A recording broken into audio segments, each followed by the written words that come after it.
Hi, welcome to the Hidden Bookcase. This is Wendy Owens, your host, and I'm here with my husband, Josh Owens, and today we have our guest, Denise Grover Swank. Hi, Denise. Hi, thanks for having me. Thanks for being on. Okay, so I always start off with a really easy question, and Josh asks the hard ones. Okay, prepared. Should I have gotten something stronger than a Diet Coke for this? Maybe afterwards. There you go.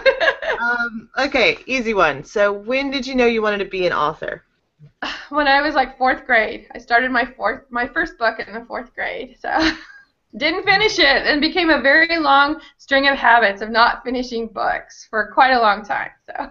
So have you always been an author as an adult, or did you work in another career? Or? No, I've worked in other careers. I never thought that being a full-time author was an option, that I would have to like have another career and then hopefully achieve that. So I used to work in a medical lab. I was a histologist. Most people have no idea what that is. I was the person who took the specimens from surgery and made microscopic slides for the pathologist to look for cancer, infection, that kind of thing. Then I went back to school in my 30s and worked on my interior design degree and became a kitchen and bath designer, which is complete opposite of a histologist. And now I'm a full-time author. So, yeah, I'm on my 3rd career. And so you have a lot of kids. I do. I have 6 total. 3 are biological and 3 are adopted. My oldest 3 are biological. My youngest 3 are adopted. So. How is that with being an author? You know, in some ways it's really great because I can work my schedule around their school schedule and field trips and all their after-school activities. In some ways it's hard because of all the chaos going on. I've had a hard time this summer, especially trying to get, I gave myself 8 weeks to write a book, which is kind of a joke because I usually write them in 5. So everyone who knew me knew that I would cram another project in there. So I did. So I wrote a novella, and then I'm finishing up a book. And so, but I find it hard to concentrate with them. I love them being home, but all the chaos and the mess is, I keep running off to Starbucks. So, yeah. Yeah, we have headphones. My Bose headphones are the key. Yeah. Bose headphones. Well, and I've noticed, like, 3 kids, I mean, the older ones keep themselves busy, so that's not so bad, but then the younger ones are always like, okay, I need. I'm like, I need. So, I've told people if they had any idea how many books I've written and edited with my youngest child on my lap, they would be shocked. Yeah, she's on my lap a lot. So maybe that's what I should try. Just sit here. But she can read now, so there's some things I don't want her reading. Yeah. Go play Legos. Yeah. Nice. So are you all indie, or do you do some? Are you hybrid? I'm hybrid, kind of. Some people don't call. I'm published with 47 North, which is an Amazon imprint. And so some people actually don't recognize that as an imprint. It truly is. I mean, they have editors, marketing team, whatever. But bookstores don't like to stock my books. So, yeah. I do have an indie bookstore here in town that will stock everything I write. But my Curse Keeper series is with 47 North. Everything else is indie. So. Great. And most of my sales and all my titles are through my indie books. So you have a lot of books. So out of all of your books, which is your favorite? Oh, people ask me, that's like, it depends on the moment, right? Which one's been the best?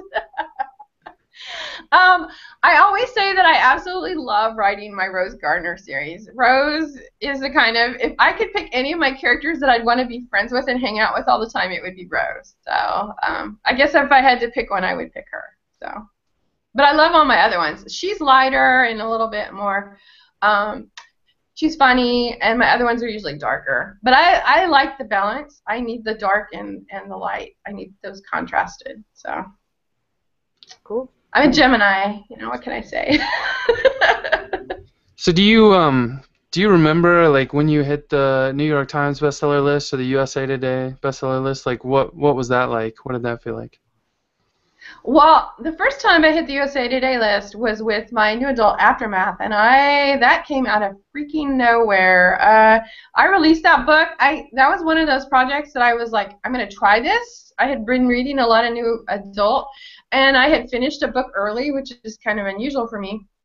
And so I was like, okay, well, let's try this. My critique partner, Trisha Lee, said, well, let's write new adult books. So I did it, and I released it, and I hadn't really set up any promo for it. I released it in March, had a blog tour set up in May, and Amazon sent out emails about it. I don't know why or how or whatever, but I sold a lot of books and hit the USA Today list, and I was just in utter shock. I was completely flabbergasted because, I mean, it was one of those books that was just kind of a whim, and I hadn't really had any strategic plan for it at all, and it hit, where all these other books I'd written and, plotted and schemed and, whatever had it. So, then the USA Today list I hit, and to me, as strange as it sounds, the USA Today list was always the one I wanted to hit. I never really thought I'd ever hit the New York Times list, so that was my goal for the year.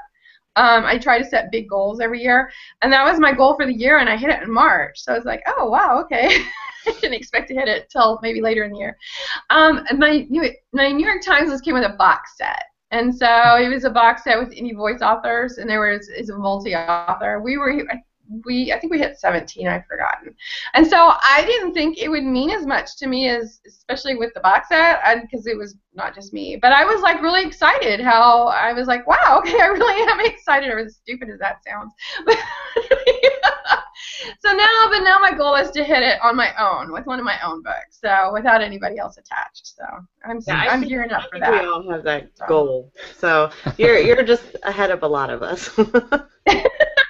But I've hit the USA Today list 5 times now, so I'm like, that's 5 times. Yeah, that's amazing. 5 times. Congratulations. Thank you. My next goal for that would be 2 weeks in a row. I haven't done that. Oh, on my own. You gotta have goals. Yeah. You gotta have goals. I mean, really, that's what I tell authors. You always have to have goals, but make them realistic. Otherwise, if you're like a brand new author and you want to hit the New York Times list with your first book, it's probably not going to happen, and you're going to be disappointed. You have to set achievable goals. I always try to hit a pie-in-the-sky goal and then achievable goals, so I don't feel like a failure when I don't hit the pie-in-the-sky. Yeah. That kind of leads into my next question. So, other than that advice, do you have any other advice for new or aspiring authors? It just takes time. I meet a lot of new authors. Like, I went to a conference this weekend and talked to 3 authors who just released their first book. I tell them, don't waste a lot of time promoting one book. It really is not worth your time and effort until you have 2 or 3. Try to write 3 in a series, because series take off well. My Rose Gardner series, I had 2 books out in it last summer, and last August I sold, I think, 120 copies of 28 and a Half Wishes and maybe 105 of 29 and a Half Reasons. And then I released the 3rd book, and I started doing some marketing schemes in perma-free, and I now sell 8,000 to 10,000 copies of the 2nd book a month. So, huge difference. Huge difference. Okay. So, yeah. All right. So, well, I guess that's a segue to my question. So it takes time to have 3 books and then focus on promoting the 3 books in a series. That's my other piece of advice, to finish that up. Okay. Nice. Yeah. So I do marketing work for Wendy. What would be, I guess, like, what you said marketing schemes, like, what are some of the marketing schemes? Like, in particular, I know you do a good job with your newsletter. Maybe talk about that a little bit. Okay, well, my newsletter, that was actually part of that whole scheme last fall. So when I released the 3rd book of the Rose Gardner series in September, I didn't get a whole lot of sales because it had been over a year since the release of the last book. And readers now will not wait a year for a book. Unless you're like some huge name author, they're not going to wait around and they forget about you. So I had a release coming in January, and I realized that I needed to let readers know. I had readers like a month or 2 later go, oh, I didn't know your book had come out. Well, if they were part of a newsletter, then they would have got the newsletter and they would have known. So people won't just automatically sign up for a newsletter. you have to bribe them usually. So my bribe was the third book of the Rose Gardner series. Just coincidentally, I didn't scheme it this way. It ended with this big tragedy. It wasn't really a tragedy, but to many of my readers, it was a tragedy. I got emails telling people they cried for hours, and somebody said she had a migraine for 2 days, and so I was like, okay, I need to get them from the end of that book to doing something that I needed her to do in the fourth book in January, and I'm like, they're not going to be ready for that transition. So I'm like, okay, we'll write a novella, and we'll all get through our grief, because I kind of needed it too, and then we'll be ready to jump into the fourth book. And I thought, well, why don't I serialize it? I'll make it free to my newsletter subscribers, because my goal wasn't to make money. It was to get us through it and to get newsletter subscribers. So I had started off with 1,000 newsletter subscribers, and by the time I finished in January, because I released it in October, November, and December in 3 parts, and then the book came out January 10th, I had added 5,000 newsletter subscribers. So, and I had a ton of sales. It was effective, and so I've done that again, and I'm doing that right now. I ended it a little bit of a hook. I try to leave every book with a hook. I try to wrap the book up, but I leave a little bit of a hook, because I found that they won't. That was another thing I found with that series. My chosen series, which is urban fantasy, the follow-through sales were really. I got readers all the time saying, "Oh, I read them all in 3 days, or 2 days, or 5 days, or whatever." And I wasn't getting that. I was getting a lot of with the first book. Oh, well, I liked it, and I'll buy the second one at some point. I'm like, oh, I don't want them to buy it at some point. I want them to buy it now, because they'll forget. So I actually tweaked that first book. I had a hook in the second to last chapter. I'm like, well, that's stupid. I should put that hook at the very end. So I just moved a few lines. The character tells Rose something. Joe tells Rose something, and that started driving sales like crazy to the second book, because they wanted to know. He tells her it's not his real name. They want to know what his real name is. Well, what's his real name? So they buy the second. They could just read the blurb of the second book, but they bought it. And so that helps.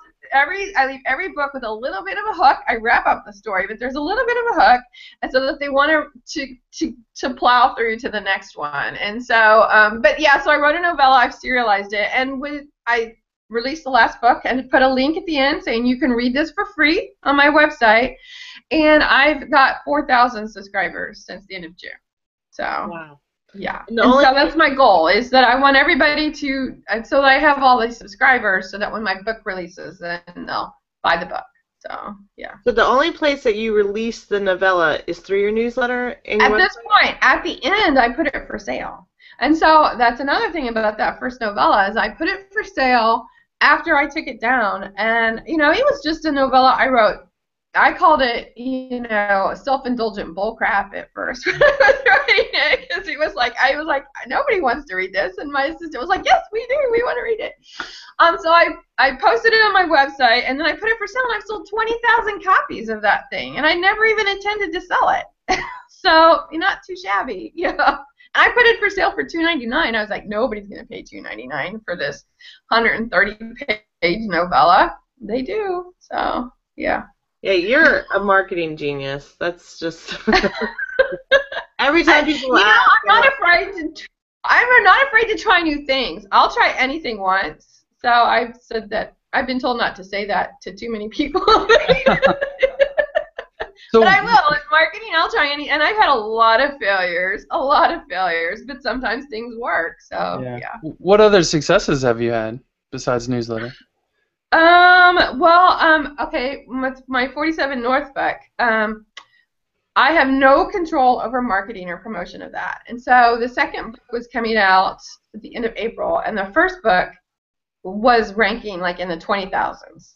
This is 3 weeks before release. And I was like, oh my God, this is not good. Because I don't know about you guys, but I'm like, if I see the ad, I'm looking to see, well, what's the rankings of these books, and, what are the reviews? And I'm like, well, if somebody's seeing that the rankings are in the 20,000s, they're going to blow it off. They're like, oh, this can't be that good. Nobody's buying it. So I was like, I got to get the rankings up. So I came up with my own marketing plan. I called it pretty much just guerrilla warfare. And for every day for 2 weeks, I gave away copies of that book. I gifted them because I had no copies of my own. I gifted, and it's only available on Amazon. So I gifted ebooks and I gave away some print books. But every day I did it, and I had my street team sharing and liking the posts as much as possible. And by the time that book came out, I had raised that thing up to the 5,000 in rankings. So that, and I didn't know if that would work or not. It really did. And then I also did a Facebook release party for the second book, and that really seemed to be effective. I had a lot of people say that they bought the books or became aware of the series, and I gifted books of the first book out throughout that whole thing. And so that really helped too. So that was one of those things that was kind of, I wasn't sure if it would work or not, but it was worth a try. I spent a lot of money on it. I spent hundreds of dollars because I gifted a lot of books. But I figured I was marketing not just book 2, but I was also marketing book 5, solid reader base, not just for that release, but for all the books subsequent. So when you say gift, did you do that through Amazon? Mm-hmm. So I paid it. I paid Okay. for that copy to be gifted to them because I don't have control of that book. I don't have any copies that I can give out.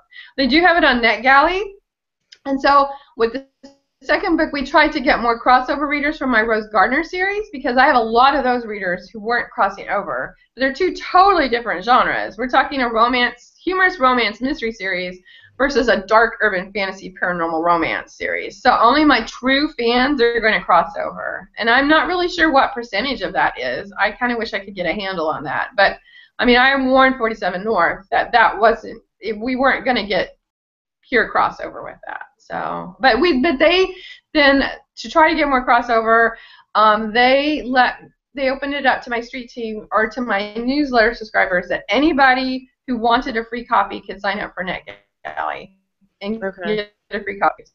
So, and I think that helped. But I think I only had like 500 requests out of my 600. But how many had already read it, I don't know. So, yeah. We experience it the same thing because I write both paranormal and romance. Something that we're shifting to is with the newsletter, they can opt in to just get a newsletter about my fantasy or romance or both. And that's a way that I can start tracking who's interested in both of my genres. Right. We've like literally just started it though. Yeah, no, I've considered that too. And I may end up doing that because I have such a heavy mix of my Rose Gardner readers versus my other. So I don't know. It's just one more newsletter I have to send out because I write them myself. And so it's just one more thing I have to do. Yeah. And I can't get it all done right now. I'm sending out a newsletter tomorrow and I haven't started it yet. So. Yeah. Oh, Lord. Oh. That's me though. Nobody who knows me is surprised by that. You want to ask it or me? All right. Do you have any secrets about any of your work that you want to reveal here first? Oh. Upcoming one. My Rose Gardner readers are like dying to know all kinds of little tidbits. You know, okay, I'm going to tell you a secret I've told the last two. I've started, I think when I'm going to stop doing smaller author events, and I'm going to start doing like in-person meet and greets, and so I tried 2 of them in Arkansas, and I told them this little tidbit. So I'm going to give you a sneak preview of what's going to be on the cover of 33 and a Half Shenanigans, and nobody knows this except for those few people. So it's going to be Rose in a white dress, and you guys will not know the significance of this, but she's going to have a black hat with a veil behind her, and she's going to be standing next to a stripper pole. So we'll let my readers try to puzzle that one out till I release the blurb. Nice. All right, I cannot wait to promote it with that now. Like, I'm promoting the podcast with stripper pole information. They're good, yeah. Yeah, my readers are going to be shocked by that, yeah. Nice. So, Rose is not that kind of girl, so they're going to be like, what? Yeah. So, what's your favorite genre to write? Like you said you've done new adult, like romance, I guess, and urban fantasy. I've done urban fantasy, paranormal, romance. I've done my romance mystery series. I have new adult contemporary romance, and I have a young adult sci-fi series. So Oh, yeah, fun. is that all? Yeah, I think that's all. Let's try. And so yeah, I really like my romance mystery because I can be funny. I kind of got my restart in writing as an adult with my blog. I had a family blog. And it was called There's Always Room for One More, and I'm sure you can guess why with all my kids and dogs and stuff. And so I told stories about my family, and that's where I say I really learned and perfected the art of storytelling because every blog post was a short story. It was factual, but it was really a short story about whatever event it was. And so I always put a humorous spin on the disasters that always seem to happen in our family. So that's kind of where I got my start, was writing humor. And so I had wrote Chosen before it, which was dark urban fantasy. And so I really like the contrast. I really like to write the humorous and the funny, but I also like to write the dark, kind of deeper, like getting into characters that are more troubled in the anti-hero. So yeah. I like them both. I'm sorry. I can't. I wrote 3 Rose projects in a row, and I was just telling my editor that that's been hard for me because I like to put that dark in there. No, you can't come in here right now. I'm sorry, Rachel. And so I really needed that separation. I needed something dark in between all the light. So yeah. I don't know what that says about me. I don't know. Probably nothing good. So I know, like, you probably don't even have time to do a lot of reading, because I know that's what I run into. I really do try. Yeah. And so as far as we know what genre you love to write, which one do you tend to gravitate toward when you have time to read? You know, I do those in cycles.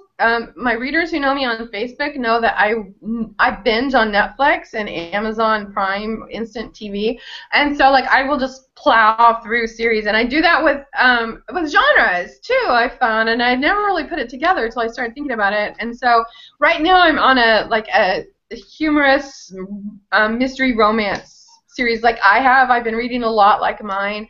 Before that I was reading a lot of urban fantasy, and before that I was reading a lot of contemporary romance. And so I seem to kind of do them in like batches of 5 or 6, and then I move on to something else. So yeah. Well, I think I have an addiction problem. I don't know. Yeah. Well, the way you write, it's kind of the same way, so it's not really surprising. So. Yeah, I write everything. That's what I say. My reading tastes are very eclectic, and it's just whatever I'm looking for at the time. So I like everything but crime novels, like true crime fiction. No.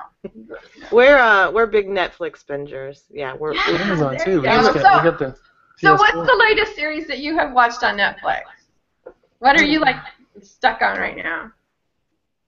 What were we And watching? I'm always looking for a new series. Well, we just got the PS4 and got Amazon Prime Unlimited hooked up or whatever, and we've been watching The Wire lately. Oh, I haven't seen that one. Prior to that, we were doing Girl. we did Hemlock Grove. Oh, Hemlock Grove. Oh yeah. I watched the entire first season, and then the last 15 minutes, I was like, what the?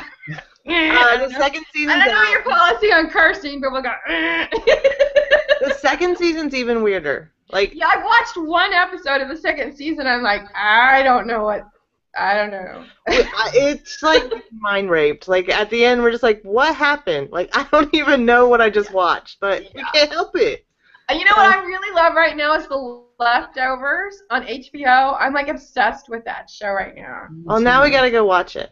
Yeah, it's not done yet. I think there's 6 episodes out, and I'm like, oh my god, it's like really deep and heavy, and it's created by the Damon Lindelof who wrote Lost, and I was a huge Lost fan, and so I'm like, yeah, I'm totally on, and it's like it reminds me a lot of that. So Nice. Yeah, you Lost. don't know what's going on. We binged on Lost big time, so.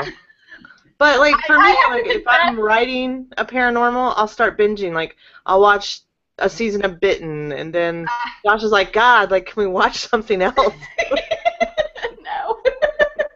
No, I need inspiration. I know, right? Well, and you know, when when I write a book, I write it fast, and I like write it like a lot. And so sometimes I need a break, and that's that watching Netflix gives my mind a break. And a lot of times, especially if I don't know where to go or how to fix something, I just take my mind off of it by watching Netflix, and then it like pops into my head, and I can can go then. So, Yeah, but it I can tend be to like- watch different genres than what I'm writing. So I don't know. I It don't know gets if I plan it that dangerous way. if you're watching what you're writing. Sometimes, like, Josh will read something and be like, you need to not write that because that sounds just like that episode of Lost Girl. I'm like, crap. Yeah. Well, I joke because when I was writing a Rose book, 29 and a Half Reasons, I was binge watching Being Human, the BBC version. Love. Rose is set in southern Arkansas, so it's very southern. They talk southern. But in my head, Rose was starting to talk with a British accent. So I was like, okay, I'm going to have to lay off the Being Human for the rest of this book. So yeah, Nice. that's not going to work. Yeah. So you mentioned that you're going to be cutting back on events. What events can we see you at in 2014? Let's see. We're planning a UK tour because I have a lot of UK readers, and so we're going to go to 6 cities. But we're just going to Rick Miles, my publicist, is setting that up, and so it's going to be me and like 3 or 4 other authors. I'm also going to Utopia because I hear how fantastic that is. I've heard wonderful things about it, so I'm putting it on the schedule for next year. I'm also doing Pinned next summer, and then I'm going to Melbourne author event in Melbourne, Australia in October of 2015. So far that's all I have on my schedule, I think. I think. Is there one in this October that you have on your schedule? October? Oh, okay. This year, did you say next year? Because this year, here's what I have this year. I have Pinned in September, and then I have Authors in the OC, and I may go to New York Comic Con, and then I am ending off the year with a bang with Queen City the events. Yeah, in September. I think that Queen City Indie-Con. Yeah, that one sounds really amazing. I'm very excited about it. There's some really awesome authors going to that. It's going to be. I've heard good things. I've heard fantastic things, and I think I'm on a panel at that thing too. That's what I heard. That's what I heard. Yeah. So. And I'll sign a few books too if people want me to. So. So do you have any more before I do the finale question? So we always end the show with the same question and make you put someone on the spot. Oh God. If there's one author you'd like to see us interview, who would it be? Oh. Let's see. Oh, Lordy. Make him squirm. You know what? I think probably Trisha Lee, who's also Lila Payne. She's got a new series coming out, a new mystery series, similar to my Rose series, and so she's, so she's got an exciting new series that I wish she had more attention to. So yeah, but she's also writes wonderful YA books, and then she wrote the Whitman new adult series. So. Well, she'll be getting a message from us. There you go. All right, well, I think that's it. So okay, that was really fun. Yes, thanks for having me. Just let me ask one last time. Are there any questions from any viewers? You have like 2 seconds. No. Because I totally stopped. There's one viewer. I know, yay. It's time to leave. Oh, is question it? soon. Oh, well. Well, sorry. You should have tuned in sooner. All right, well, thanks, Denise, and we'll talk soon. We'll see you at PenCon. We'll be there, too. So. Okay, awesome. Bye, everyone. Bye.